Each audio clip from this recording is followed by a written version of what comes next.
આ દાસી જીવણ ભીમ સાહેબ મળ્યા ને 18માં ગુરુ હતા એના 17 ગુરુ સુધી નક્કી ન થયું. આપણે એક ગુરુના ઠેકાણા નથી. શું આપણે લઈ શકવાના?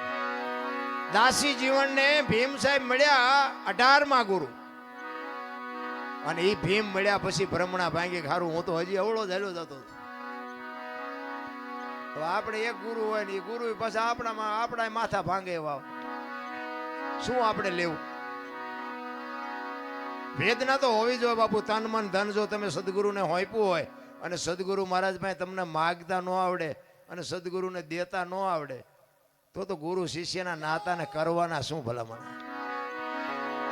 એક ગુરુ ને શિષ્ય બે આમ હાલે જતા હતા વગડામાં. એમાં બરોબર દી આસમાનો ટાઈમ થયો એટલે કે એમાં સંધ્યા પૂજાનો ટાઈમ થયો. અહીં સંધ્યા આરતી કરીને પછી નીકળી. ચેલાને કીધું ગુરુએ.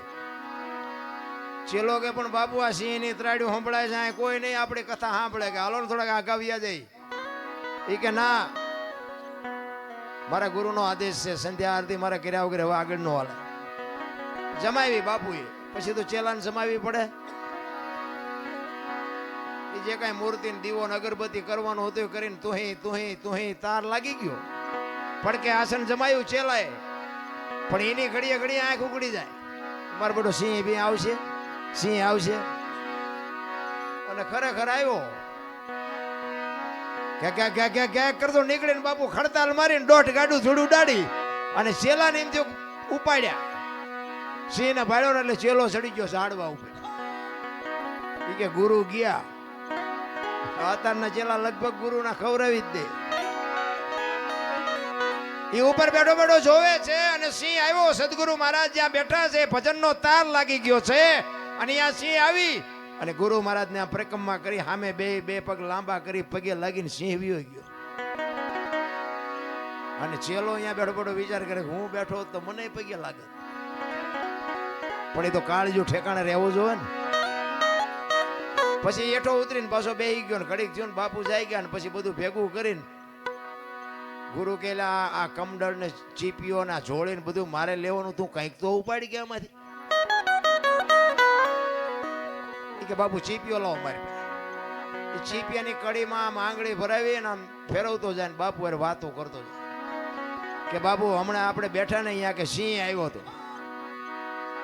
બાપુ કે આવ્યો હોય છે કે બાપુ મને બીક લાગી તો હું ઝાડવા ઉપર ચડી ગયો. એ કે સડી ગયો હોય છે. એ કે પછી કે તમને પગે લાગી પરિક્રમા કરીને સિંહ તો વયો ગયો. એ કે વયો ગયો છે. એમ કરતો જાય ને આમ ચીપીઓ ફેરવતો જાય ને બાપુ ચીપીઓ બોરડીના ઝાડવામાં ભરાણો ને એમાં મધ બેઠું હતું. શાંતિથી મધ બેઠું ને હળી કરો એટલે શું થાય બધાને ખબર છે. એ બાપુ ખારું થઈને ઉડ્યું ને બાપુ બેન સોંટ્યું અને એ તમે જુઓ તો આમ કરતા બે ખેતરવા જ્યાં રાતા સોળ કરી મૂક્યા. ઓલાને કાંટા કાઢે ને ઓલાને કાંટા કાઢે ને પછી ઓલો ચેલાએ કીધું બાપુને કે બાપુ એક વાત કહું કે હું. એ કે ઓલા પણ સિંહ આવ્યો તો તમે હલ્યા નહીં આવડી માઇખુમાં ઠેકડા મારવા માંડ્યા. અને પછી ગુરુએ જે જવાબ આપ્યો ને એ કે સિંહ આવ્યો ને મારી પાસે તારે મારી હારે અખિલ બ્રહ્માંડનો માલિક હતો અને આ માઇખું આવીને કપાતર તું છો મારી હારે, મારે ઠેકડા જ મારવા પડે ને. હવે આ ચેલા ના ગુરુની શું આપણે વાત કરી? 750 સેવક દેવાયત પંડિત એક દેવલ દેને ગોતવા જાય, મજવડીના ઢાળે પૂગે અને બાપુ રથનો ધરો ભાંગ્યો. અને સેવકને કીધું કે આ ગામ કયું કે મજવડી, કે જાવ નહીં આ ધરો હંતાઈ આવો. ત્યાં દેવ તણખીની બાપુ કોડ અને અહીંયા આવીને કીધું કે ધરાને હાથી દો. દેવ તણખી ના પાડે છે કે ભાઈ આજ તો મારા 11 નો અગતો છે. એ કે પણ દેવાયત પંડિતનો રથ છે, અમે એના 750 સેવક ભેગા છીએ, રથનો ધરો ભાંગ્યો છે. એ કે દેવાયત પંડિત નો હોય તો ભલે ને ગમે એનો હોય તો ભલે આજ હું કોડ ન માંડું. એ કે પણ કાંઈ કરતા એ કે તમારા ગુરુ જો આવીને કદાચ દેવાયત પંડિત આવીને ઘણ ઉપાડે તો કે હાથી દઉં, બાકી હું નહીં ઉપાડું. દેવાયત પંડિત ને આવીને કીધું કે આવી રીતે એમ કે છે 11 નો અગતો છે ને હું નહીં હાથી દઉં. આવ્યા દેવાયત પંડિત. એ કે તમે ઉપાડશો ઘણ તો કે હા. એ ધરો ધકાવા મૂક્યો અને લાલ ચોળ જેવા બે ઠેબા કરીને આમ મેરણ માથે મૂક્યા અને કીધું મારો કા. એક ઘા માર્યો ને એરણ વહી ગઈ પતાળમાં અને પગ લાંબો કરીને ઘૂંટી માથે બે ઠેબા રાખીને દેવ તણકે કીધું મારો મારો મારો. વિચાર કરજો, શું તમે એનું ભજન કરવાના હતા ભલા? એક થકથકતા બાપુ ધરાને પગની ઘૂંટી ઉપર રાખી અને કણના ઘા કરી અને ઈ ધરો હાંધ્યો હોય છે. ઈ મહાપુરુષો કેવાય છે. ઈ 10, 20 કે 25 ઘા માર્યા, ધરો હંતાઈ ગયો, પણ દેવાયત પંડિતના હાથમાંથી ઘણ પડી ગયો કે આ મહાપુરુષ કોણ છે. દેવતણખીને પૂછે છે કે આપ કોણ છો? કે હું તો આ ગામનો લુહાર છું, લોટા ટીપું. કે હું દેવાયત પંડિત તમારી સામે ઉભો છું. આ ઘૂંટી ઉપર રાખીને ધરો તમે હાંધ્યો. તમે લુહાર નહીં પણ કાંઈક તમે ઊંચી મૂર્તિ છો. પછી દેવતણખી કે ઈ જે હોય પણ તમે કિન પા જાઓ છો? ઈ કે દેવલ દેન ગોતવા. કે સરનામું છે? ઈ કે સરનામું નથી તો કે ક્યાં ગોતવા જાય છે? વિચાર તો કરો, દેવાયત પંડિતને પરસ્યો વાળી દીધો. આજની વાતો તેદી એને કરી. ધરતી ઉપર હેમર હાલશે, હુના નગરની મોજા લક્ષ્મી લૂંટાય, લોકો તણી નહીં થાય રાડ ફરિયાદ. બાપુ કાંઈક વાતું કરી. બાપનું કીધું બેટા નહીં કરે, ઘરે ઘરે લાજુ નહીં કાઢે, કાંઈક બાપુ દીકરાનું કીધું કઈ બાપ નહીં કરે, બાપનું કીધું દીકરી નહીં કરે, ફેશન ને બેસન ને પાણી પડી કે પાણી વેસાય, કાંઈક દેવાયત પંડિતે વાત કરી. આજની હજારો વર્ષ પહેલા ઈ દેવાયત પંડિત ને દેવતણખીએ પરસ્યો વાળી દીધો. તો દેવતણખી કેવો હશે? ઈ કે દેવલ દેને તમે લઈ આવ્યા ત્યારે તમે કાંઈ કીધું તું? તો કે હા. કે હું કીધું તું? ઈ કે શંકા નહીં જાય, શંકા જ્યાં સુધી નહીં જાય ત્યાં સુધી હું તમારી રહીશ, અને શંકા જાય તેથી હું તમારી નહીં હોય. તો કે શંકા ગઈ હતી? તો કે હા. તો કે હવે હું ગોતવા નીકળ્યા છો? અરે મારા રામ દેવાયત પંડિત બાપુ ધ્રુજી ગયો ઘરે. આ મહાપુરુષ અને દેવતણખીના ઘરેથી બાપુ દેવલદેને બહાર કાઢ્યા. તો કયો પુરુષ છે? શું આપણે વાત કરી ભલામણા ભજનની? ભજન તો ઉગે પણ વાવતા નથી આવડતું. ખારા પાટમાં વાવો તો બાપુ ગાંડા બાવળિયા ન ઉગે. કારણ કે તમારે અને મારે કાંઈક મેળવવું છે પણ ગુમાવવું નથી. એમ નામ મળે નહીં. 92 લાખ માળવાનો ધણી ભરથરી છે ને. જોજો, વિચાર કરજો કે પિંગળાનો એક ઇતિહાસ એવો છે કે અશ્વપાળ પાસે રાતે ગઈ હતી અને ભરથરી આ જોઈ ગયો ને આમ થયું ને તેમ થયું ને આવી બધી વાતો છે. એ વાત ખોટી છે એવું મારો દાવો નથી, પણ હું તમને એક વાત કહું કે 92 લાખ માળવાનો ધણી હોય એનું બૈરું આવું જેવું તેવું હોય? એવું હોય જ નહીં. પણ આમાં શું છે કે સાચો ઇતિહાસ બધા દબાવી રાખ્યો છે. પાદરી ઉથડક વાતો કરે. આ રામાયણમાં છે ને, રામાયણમાં તે બાપુ કેટલી ઊંધી વાતો ચિતરી નાખીશ. રામાયણ છે કંઈક જુદી, દુનિયા ઊંધી કરી નાખીશ. એ 92 લાખ માળવાનો ધણી ભરથરી પિંગળા વગર બાપુ એક સેકન્ડ ન રહે કે ઈ પિંગળાને છોડીને બાપુ સાધુ બની ગયો હોય છે. કેમ બન્યો હોય છે? વિચાર કરજો. એકવાર ભરથરી બાપુ શિકાર કરવા માટે જાય છે. 2-5 સૈનિકો છે હારે. એ શિકાર કરીને વળ્યા ને ત્યારે એક ગામની બાજુમાંથી નીકળ્યા અને એમાં કોઈક ભાઈ ગુજરી ગયેલો ને શમશાન યાત્રા નીકળી. એ શમશાન યાત્રા જાતી હતી ને, વાંહે એક બેન માથા પસાડતી જાતી, વાળ તોડતી જાતી. એટલે ભરથરીને એમ થયું, એના સૈનિકોને પૂછે છે કે આ શમશાનમાં બેન બૈરા કોઈ દી ન જાય પણ આ બેન કેમ હાલી જાય છે? વાંહે એનો આ ગુજરી ગયો એનો ભાઈ છે, એનો ઘરવાળો હશે, એનો દીકરો હશે, શું હશે? એ કે આપણે આ પાકું કરવું છે. એ શમશાન હતું ને ત્યાંથી આમ આગા ઘોડા ઉભા રાખીને જોવે છે કે શું થાય છે.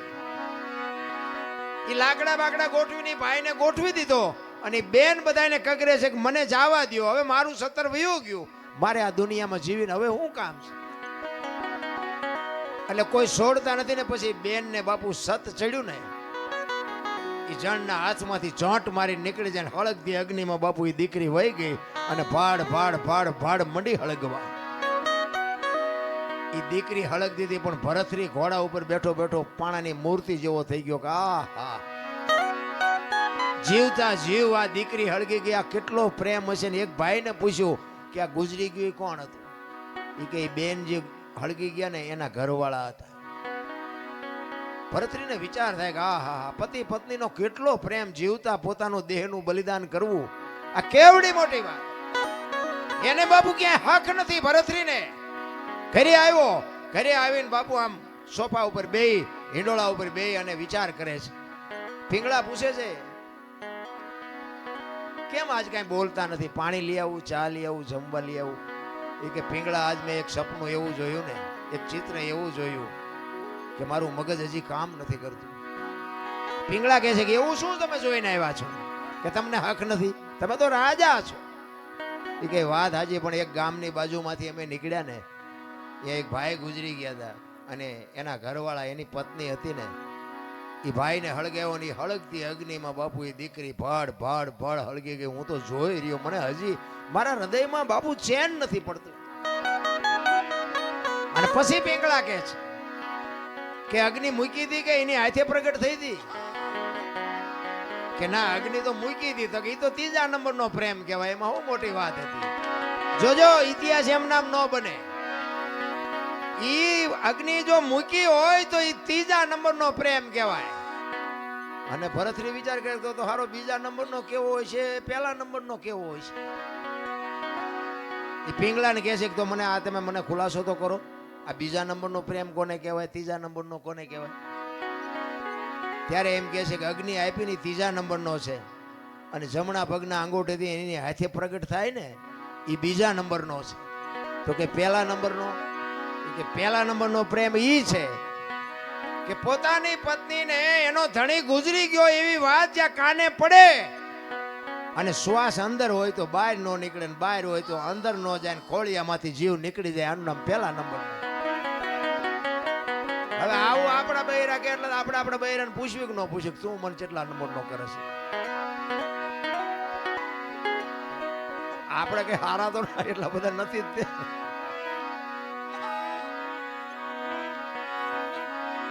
એટલે ભરતરી કહે છે પિંગળાને, પિંગળા તું મને કેવો પ્રેમ કરસ? પહેલા નંબરનો, બીજા નંબરનો, ત્રીજા નંબરનો?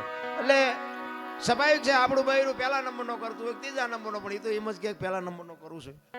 એ તો કઈ એવું જ ન કે હું ત્રીજા નંબરનો કરું છું.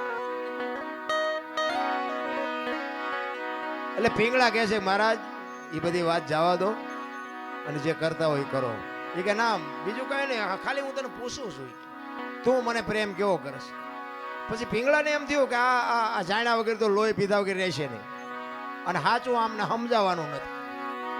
તેથી પિંગળા કહે છે મહારાજ, મહારાજ તમને હું પ્રેમ પહેલા નંબરનો કરું છું, પણ અખતરો ન કરતા, ને રોતા નહીં આવડે. જો અખતરો કર્યો તો દરબાર રોતા નહીં આવડે. પહેલા નંબરનો પ્રેમ કરું છું. એ કે ના ના, એવું કઈ નહીં કરવું, પણ આપણે હકણા રહી. 400 મહિનાનો સમય થયો ને બાબુ, એને મનમાં વાત જાતી નહોતી કે મારે પિંગળાની પરીક્ષા કરવી છે. એમાં એકવાર ફરીને શિકાર કરવા ગયા અને એના ભાઈ વિક્રમસિંહ ભેગા છે. વિક્રમને કહે છે કે જા તું મારો ઘોડો ને તારો ઘોડો બે લઈને રાજમાં જા, અને તારી ભાભી પૂછે કે તમારા ભાઈ ક્યાંય ગયા, તો તારે કહેવાનું સિંહના શિકારમાં કાયમ આવી ગયા, સિંહે મારી નાખી. એ કે પણ મોટા ભાઈ રહેવા દો ને, આ શું કામ આ ખેલ કરો? નહીં કંઈક નહીં બનવાનું, કંઈક બની જાય તો હેરાન થઈ જવું. કે તું મને મોટો ભાઈ માનતો હોય ભલે, રાજા માનતો હોય ભલે, મારી આજ્ઞાનું તારે પાલન કરવું પડે. આ અમસા નથી રાજા વાજા ને વાંદરા કીધા, આવા હાથે કરીને ઉભા કરતા હતા. એ વિક્રમ આવ્યો બે ઘોડા લઈ, અને આવીને આમ દરવાજામાં બે ઘોડા હાથમાં દોર્યા છે ને હાલ્યો આવે છે. અને અટારી ઉપર બાપુ પિંગળા ઉભી છે, બાજુમાં એની દાસી ઉભી છે. અને પિંગળા પૂછે છે વિક્રમભાઈ તમે આવ્યા, તમારા ભાઈ ક્યાં? એટલે વિક્રમ ઘડીક બોલતો નથી. વિક્રમભાઈ તમને કહું છું, તમારા ભાઈ ક્યાં? માંડ માંડ બોલ્યો, કારણ કે ખેલ તો પછી નાટક તો હરકી રીતે જ કરવું પડે. એ કે મારા ભાઈએ સિંહના શિકારમાં મારા ભાઈ ઉપર સિંહે તરાપ મારીને મારા ભાઈને મારી નાખ્યા. સિંહ યામના મટારીએ હાથ રહી ગયો બાપુ, પિંગળાના ખોળિયામાંથી જીવ નીકળી ગયો. હવે પડખે દાસી ઊભી છે, એટલે દાસીએ પિંગળાનું બાવડું પકડીને કીધું કે હાલો બા. એ આમ બાવડું પકડ્યું ને ત્યાં પિંગળા પડી. ત્યાં બધાને ખબર પડી કે પિંગળા તો ગુજરી ગઈ. અને કડીક થયું ને ભરતરી આવ્યો ને બાપુ ખબર પડી ને પછી ભરતરી માથા મીડ્યો પસાડો. પિંગળા પિંગળા હવે હું તારા વગર, અને 92 લાખ માળવાનો ધણી એનું બૈરું બાપુ ગુજરી જાય પછી પબ્લિક કેવી ભેગી થઈ છે. કીડીઓ ઘોડે માણા ઉભરાણો હો, પણ ભરતરી બાપુ બેકાબુ બની ગયો. વાળ મીડો તોડવા, ધૂળ ને ફાકડા મીડો ભરવા. પિંગળા જાગ પિંગળા, પણ મરેલા બાપુ જાગે. આ તો પહેલા વિચારવાની જરૂર છે. હું તો એમ કહું છું કે અખતરા કોઈ વાત ના કરાય જ નહીં, પછી રોતા નથી આવડતું. આપણે જેલમાં કોઈ માણસ હોય એને બાપુ આ સંસારની કે આ હરવા ફરવાની ને ખાવા પીવાની ને મોજ કરવાની કઈ જરૂર નહીં હોય, એને શોખ નહીં હોય. આપણને દુઃખ થાય ખરું આ 10 વરા 20 વરા 25 વરા જેટલી જેલ હોય એમને કોઈનું મોઢું નહીં જોવાનું, એક 4 દિવાલો વચ્ચે જિંદગી કાઢવાની. પણ બાપુ એવું પગલું ક્યારેક ક્રોધ માણસને ચડી જાય ને પગલું ભરી લે ને પછી પસ્તાવાનો વારો આવે. એક ભાઈ ને બાપુ વેચ જમીન હાટું હગો ભાઈ હગા ભાઈને મારી નાખે, એક જાય ઉપર ને એક જાય જેલમાં. એટલે જ સંતોએ કીધું કે ધરતી રાજા રામની કોઈની પૂરી કરી નહીં આશ, આની માથે કંઈક રાણા રમી ગયા ને કંઈક વિયાઈ ગયા નિરાશ. પછી જેલમાં પૂર્યો એની આપણે ખબર કાઢવા જાય ને તો એ શું કે ખબર, એ કે ઓલું પોસાવી ગયું જાય ભલે જાય પણ મને આમ જ બારો કઢાવો. તો હવે વેચ જવા દીધી હોત તો તારે મોડું થઈ ગયું. મારો કહેવાનો અર્થ એ છે સમયની હારે હાલો, સમય બડા બલવાન નહીં પુરુષ બળવાન. હમણાં કીધું તું ને વખતની બાપુ વાતું છે. અર્જુન જેવો બાણા વળી બાપુ આમ ગાંડીવની પણસ પકડીને છૂટી મૂકે ને કુરુક્ષેત્રના મેદાનના પડ ધ્રુજે, અને ભીષ્મની સામે બાપુ ઈ ઉભો રહે, બીજાની તાકાત નહીં, અને એ શિખંડીને આગળ રાખ્યો ને કે ભીષ્મની સામે ઉભું રહેવું. એટલે ઈ અર્જુન બાપુ હસ્તિનાપુરથી દ્વારકા જાતો તો લૂંટાઈ ગયો, સમય વિયો ગયો. એમ સમયની બલિહારી છે, સમય હારે હાલો. વર્તમાનમાં જીવો બાપુ, ભૂતકાળને ભવિષ્યકાળને સંભાળવાની જરૂર જ નથી. ભરતરી માથા મીંડો પસાડવા, પિંગળા હું તારા વગર નહીં રહી શકું, પિંગળા હું તારા વગર નહીં રહી શકું. અને ગુરુ મહારાજને ખબર પડી, ગુરુ મહારાજ આવ્યા, ગુરુ મહારાજના પગમાં પડીને ભરતરી કરગરે છે, બાપુ આને કંઈક કરો, બાપુ આને હજીવન કરો, બાપુ આને હજીવન કરો. ગુરુ મહારાજ કે આ તમે જ ઊભું કર્યું છે ને હવે તમે મને કહો છો ઊભો કરો આને. આ કરવાની જરૂર શું હતી?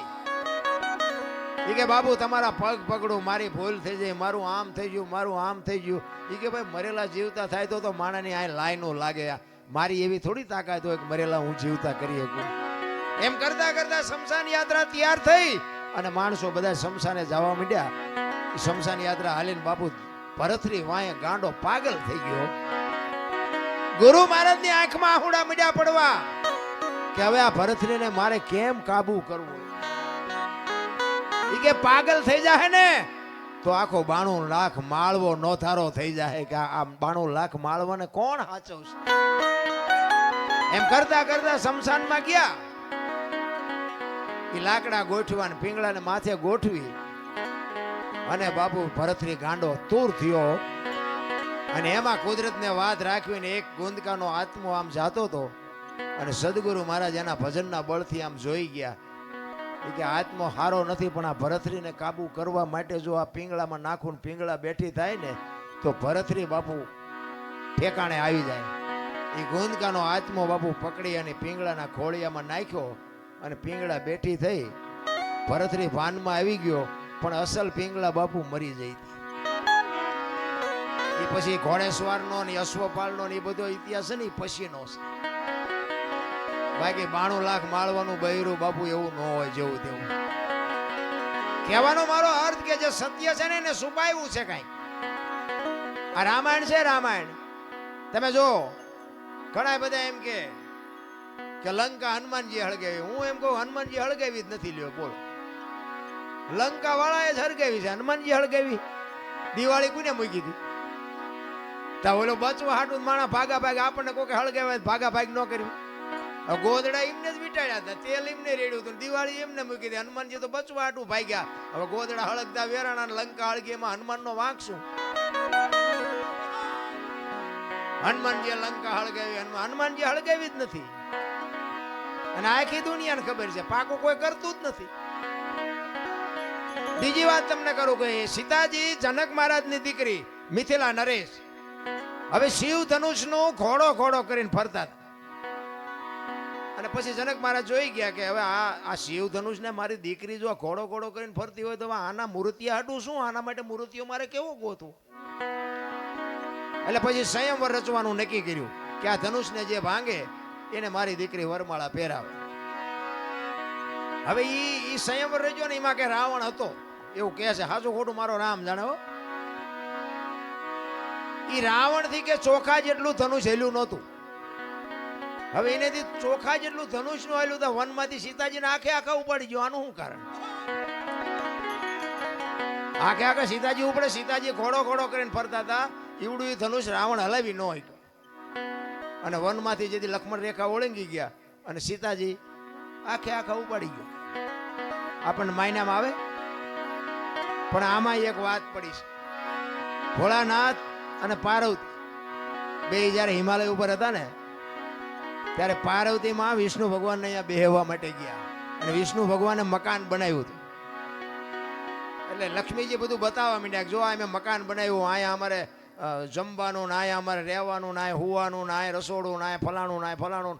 બૈરાનો સ્વભાવ હોય, ઘરમાં કંઈક વસ્તુ લાવે આજુબાજુ બૈરા ભેગા થઈને બધું દેખાડે. એટલે પાર્વતીને કહે છે કે મેં આ બધું બનાવ્યું અને તમારે દીકરા મોટા થયા કે મકાન બકાન કઈ કરવા નથી. એ કે આ તો અમને હાય વિરુદ્ધ નહીં અત્યારે. પાર્વતી ઘરે આવીને ભોળાનાથને કહે છે કે પ્રભુ મકાન આપણે નથી કરવું, આ છોકરા મોટા થઈ ગયા. ભોળાનાથ વિચાર કરે ખરું મકાન નું અત્યાર સુધી કોઈ ધ્યાન મગજમાં આવ્યું જ નહોતું, અત્યારે ક્યાં આવ્યું. એટલે કે વિષ્ણુ ભગવાન ને અહીંયા બેહવા ગઈ હતી એમને કે સુંદર મજાનું મકાન બનાવ્યું કે આપણે નથી બનાવવું. એટલે કે એ વાત સાચી તમારી, પણ કે આપણી પાસે પૈસા નથી. હું તમને ભભૂતિ આપું, ભભૂતિ લઈને જાઓ વિષ્ણુ ભગવાન ભાઈ એના બરોબર હોનું લઈ આવ્યો અને હોનું વેચીને આપણે મકાન કરીએ. કારણ કે આપણી પાસે પૈસા છે નહીં. ભોળાનાથ ને ખીસું જ નહોતું, પૈસા ક્યાંથી હોય રાખવા જ. એટલે ભભૂતિ આપીને એટલે પાર્વતી કહે છે કે આટલી ભભૂતિમાં કેટલું હોનું આવશે. કે પણ લઈ તો જાઓ, એટલું તો લઈ આવો, પછી કંઈક આગળ જોઈશું. એ ભભૂતિ લઈ અને પાર્વતીમાં ગયા છે અને ત્યાં જઈ અને પછી કીધું કે આના બરોબર અમને હોનું આપો. હવે સાબડા મૂક્યો, ભોળાનાથની ભભૂતિ ઊંચી થાય. બાપુ હોનાના ઢગલા મીડ્યા કરવા હો, ગાડા ભરી ભરીને હોનું મીડ્યું જવાનું, સાબડું ઊંચું ન થાય. હવે અહીંયા ઢગલે ઢગલા થયા હોનાના. પછી કે એટલું બધું હોનું જતા ઈંટું પાણાનું શું માથાકૂટ કર્યું, હોનાનું જ બનાવાય ને. એ હોનાનું મકાન બનાવ્યું અને વાસ્તુ પૂજન કરવા માટે તેથી સારામાં સારો ને વિદ્વાનમાં વિદ્વાન બ્રાહ્મણ રાવણ, એ રાવણને બાપુ અહીંયા વાસ્તુ પૂજન કરવા માટે બોલાયો. એ વાસ્તુ પૂજન કર્યું ને પછી ભોળાનાથને તો ખબર, એ તો બાપુ ત્રિલોકનો નાથ, એને ન ખબર હોય.